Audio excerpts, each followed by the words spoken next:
wild moments on paternity court. If he tells you a half a line or tells you you look cute today, you gonna be back up there with him. The next thing you know, you in the bed, halfway down to making another baby with him. And I think you know what I'm saying. I was in a relationship at that point in time. Oh, while you were having the threesomes with them, you were in a relationship with somebody else. Yes. So you proved that I'm such I am, you proved it. I wanted to know for a fact that my child or not. You Like I proved told you, don't know who man my will baby grow up daddy. without a father, You proved it. period. You proved your point. You're good. In the hushed chambers of the courtroom, a heartfelt saga of entangled relationships and unresolved paternity unfurls. The commanding presence of the judge sets the tone for the case of Bosley V Jackson, a tale fraught with emotional intricacies. Seated across from each other, Miss Bosley and her son brace themselves for the revelations that will unfold. Explain why you opened the case. I feel like my son made a terrible decision by signing a birth certificate. You know, basically, I just feel like we need to know because I don't want my son to have to go through life wondering if this is his child or not. So you feel like you gotta save your son from a mistake he made. I do. Against a backdrop of uncertainty, Miss Bosley discloses her son's regrettable decision to sign the birth certificate, a decision she now seeks to rectify through a court-ordered DNA test.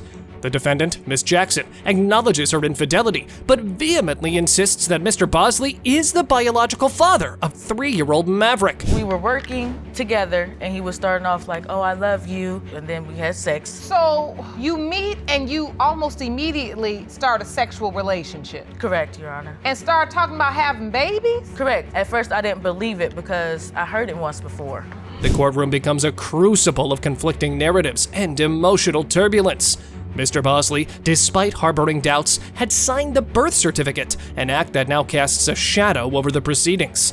Miss Jackson's indiscretions come to light, revealing a complex web of cheating, oral encounters, and workplace entanglements. This is about the fact that your child's paternity is in question. If you have slept with 2 co-workers, given oral sex to one, while you supposedly getting to know Mr. Bosley, no, it's not so far-fetched that people would also assume that you may have slept with that person or maybe even another person. In a surprising twist, a potential biological father, Mr. Green, makes a dramatic entrance, adding another layer of complexity to an already convoluted story. The characters stand at the precipice of revelation as the DNA results, the harbinger of truth, promise resolution. I just want to know. That's all I'm really. It's a kid on the line, and no disrespect to you. That's why I called you up that day. You know. It's not a kid, I it's a child. just want to know. And at this point, what are you hoping for, Mr. Bosley? Do you hope Maverick is your son? Yeah, I do. Okay. If he minds, then we can move on. But if he's not minds, I'm gone. The revelation reverberates through the courtroom. Mr. Bosley is Maverick's biological father. Relief and newfound responsibility intertwine as the characters grapple with the aftermath. The judge, a figure both stern and compassionate, delivers a message that resonates with the weight of consequences. The way you have approached your sexual relationships thus far, and if he tells you a half a line or tells you you look cute today, you gonna be back up there with him. The next thing you know, you in the bed, halfway down to making another baby with him. And I think you know what I'm saying. I can see it in your eyes. You get it, right? Yes, Your Honor. In the courtroom, the call to be seated marks the commencement of a legal saga, the case of Morgan versus Mangum. Greetings are exchanged as the presiding figure, Judge Lake, takes control of the narrative. A delicate legal dance ensues between Miss Morgan and Mr. Mangum, each holding a piece of the puzzle that could reshape their intertwined fates. I'm sick of him denying our 3-week-old daughter. He hasn't done anything for her since she's been born. I'm not gonna take care of another man's child, Your Honor. This is your baby. She looks just like you. She looks just like our 1-year-old daughter. She's yours. Step up and do She what been you have to unfaithful, do. Your Honor. He's lying. That baby look nothing like me. Are you blind? Composed yet resolute, Miss Morgan asserts that Mr. Mangum is the father of her 3-week-old daughter, Joy. Her plea paints a poignant picture of a strained relationship teetering on the precipice of doubt. In stark contrast, Mr. Mangum counters with allegations of infidelity, presenting what he deems as a revelatory bombshell. The courtroom becomes a stage for their emotional turmoil. First time I caught her cheating at my family home when she was picking up her daughter. So did you show up with another guy, Miss Morgan? No, Your Honor, I didn't. He's lying. So you were never in a car with a guy? No, Your Honor. They have manipulated his mind. Other family members, they have him thinking that he's not the father when we all know he's the father. As revelations surface, the judge's queries unravel a complex tale of abandonment and heartache. Miss Morgan, shoulders burdened, shares the struggles of raising 2 children alone, abandoned by a man questioning the paternity of their youngest. The courtroom becomes a theater of emotions, with laughter punctuating the serious exchanges, highlighting the human complexities at play. She don't even have any futures. Give my baby time to get a face. The first child looked just exactly like me. This child looked nothing like me. She doesn't have any futures yet. She 3 weeks Future? old. She does have a future. She's 3 weeks. Futures. Features. Oh, I was about to say, that's why we're here, to get this baby a future. The climactic moment arrives as DNA results. The ultimate arbiter is unveiled. The courtroom holds its breath, awaiting the revelation that will either mend or sever the familial ties. The judge's closing words resonate with stern hopefulness, urging the embattled couple to rise above their differences for the sake of their children. Mr. Mangum, you are the father. That's your beautiful baby girl. Yes, Your Honor. Joy is yours. How does that feel to know for certain? We could be parents now. We could set aside the differences, try to make things work out for her. In the drama of Rogers versus Stone, the narrative escalates with tension and conflict.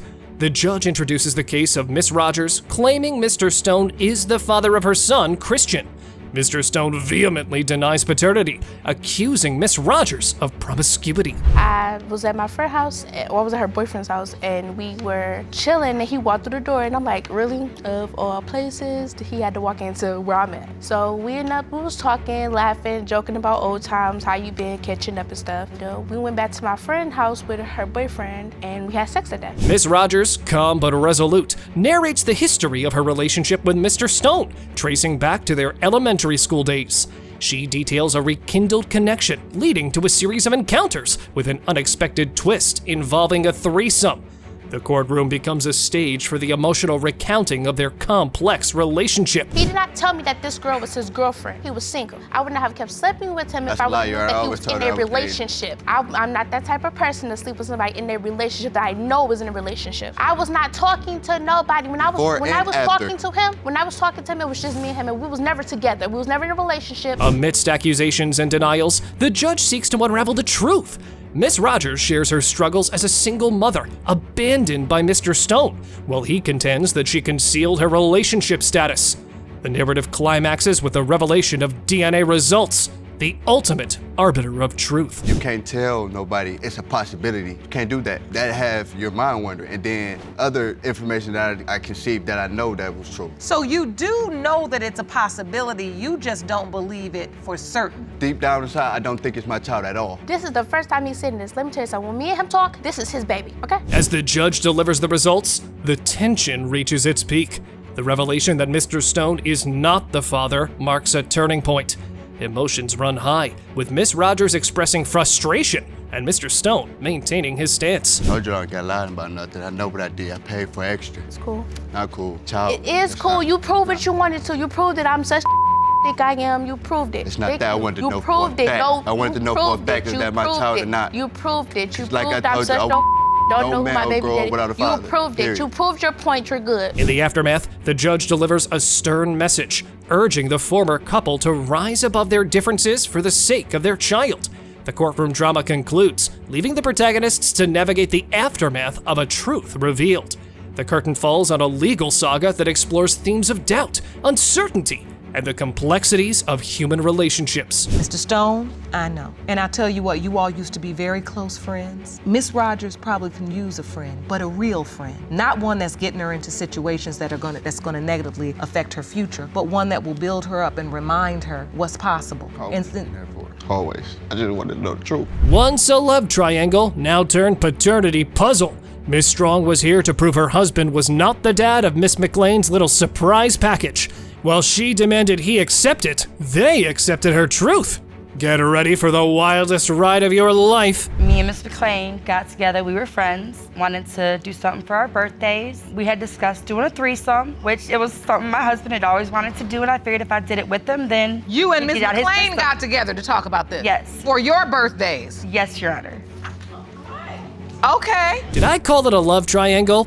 Oh, that's my bad. Allow me to rephrase it. It seems a birthday bash turned into a threesome brainstorming session. Oh yeah, because nothing says birthday celebration like setting ground rules for group activities, right? It happened. We had some drinks, the music was playing, we had a threesome, had a good time that night. We discussed everything beforehand of what, possibilities could be. What possibilities? If she did get pregnant, of which we were under the understanding there was a medical reason she couldn't. So before you all had this threesome, you set parameters? Yes, Your Honor. Ooh, that group project resulted in a surprise of a lifetime, didn't it? Well, hold on tight now, because next comes the Betrayal Express. Baby mama dropped the pregnancy bomb, but conveniently forgot to mention it could be Mr. Strong's. Yeah, pretty convenient, I'd say so. When Miss McClain came and told you she was pregnant, how did that conversation go? I asked her if it was my husband's child, and she told me no. I was in a relationship at that point in time. Oh, while you were having the threesomes with them, you were in a relationship with somebody else? Yes. Moving on, it seemed baby mama had a passionate side gig while the trio was busy discussing threesomes. She was cooking a bun in the oven. Whoopsie daisy. But who's the daddy though? The husband was nervously on board, thinking it's a setup. And amidst this mess, did he stop having group times? Oh no, they didn't. They were not breaking beds. They were breaking boundaries, for sure. A white person and a black person can still have a white baby. Well, no, they can't. They technically can. Not to argue with you, look I it have up. mixed nieces and nephews. No, and what they can have Is an albino, but still. is a biracial child. So what I will say, you are correct, Miss McClain. It appears the trio's communication skills were about as murky as their decisions. Yep, Mr. Strong, a man clueless about the birth, discovered he might be a daddy when baby Angel was already a month old. Yeah, imagine that. This was a whole different level of craziness. I did because in all reality, my daughter has a lot of Douglas's tendencies. Holding on her ears when she's tired or she's frustrated, Douglas does that. His yabba dabba doo feet, the Flintstone feet that he has, my daughter has. His laugh, my daughter has that laugh. So while Mrs. Strong was busy wondering about Angel's parentage, her dear husband, on the other hand, was 50-50 on the situation. Were they creating a blended family or something?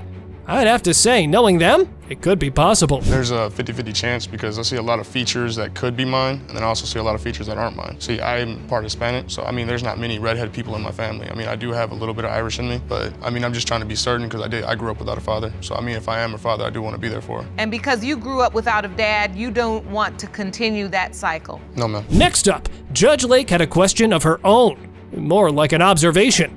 We know how curious she gets, and boy, was her observation spot on, because Mrs. Strong was engaging in these activities because of some issues of her own.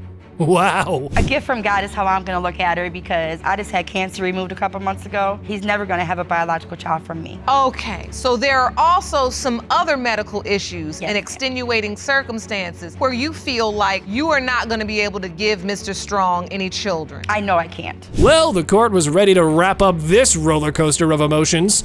The highs were pretty wild on this one, but the real question still remained unanswered. Luckily, not for long though.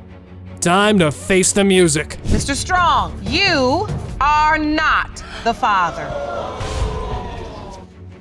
I'm sorry to have to deliver that news, Mr. and Miss Strong. It seemed like you were very happy at the thought of having Angel as your little girl, but unfortunately you are not her biological father. Paternity court buzzed with anticipation as Norville faced Ward and Ward. Tensions hung in the air as participants took their seats.